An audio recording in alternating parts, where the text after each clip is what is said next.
Tout ce véhicule-là, il fait 400 kg. Et donc c'est vraiment rien du tout parce que la batterie d'une petite citadine électrique, c'est 400 kg.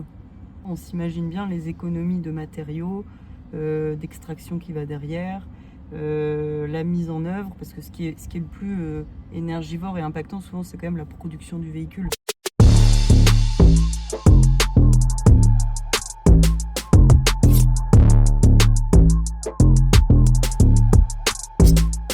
C'est assez étonnant, mais du coup la position est assez allongée et on a relevé un peu le véhicule pour avoir une bonne visibilité en fait sur la route.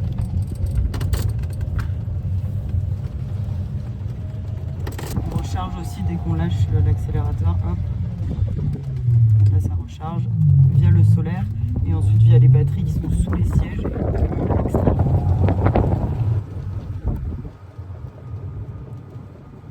Avatar Mobilité, c'est une entreprise rochelaise qui a été créée en 2021 et en fait elle a été créée dans l'objectif de proposer une alternative à la voiture pour les déplacements du quotidien et surtout avec un focus sur les zones périurbaines et rurales, là où la voiture est utilisée de façon un peu contrainte. C'est de proposer un véhicule qui peut avoir jusqu'à 4 places, rouler jusqu'à 90 km/h. Donc on peut le voir en arrière-plan, ça ressemble à une petite voiture.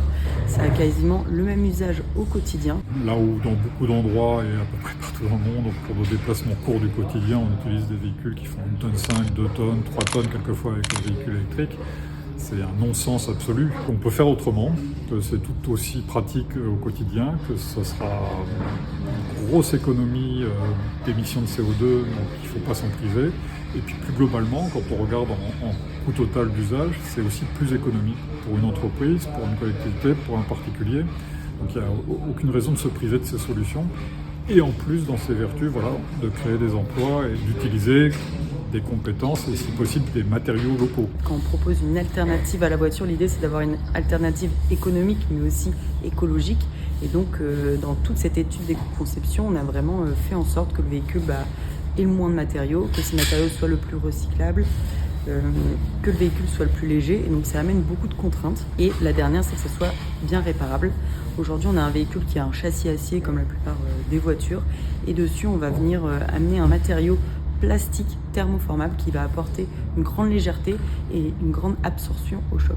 C'est des plastiques qui ont déjà des filières de recyclage existantes et qui se recyclent très bien. En fait, c'est un polypropylène expansé et donc l'idée c'est des billes qui sont refondues et remises en billes pour être recyclées. Là sur le véhicule, on a déjà des billes qui sont recyclées à 40%. Je suis pas sûre que ça va rentrer. On va faire un test. Oh là là là là. On est quand même à ça, mais ça passe.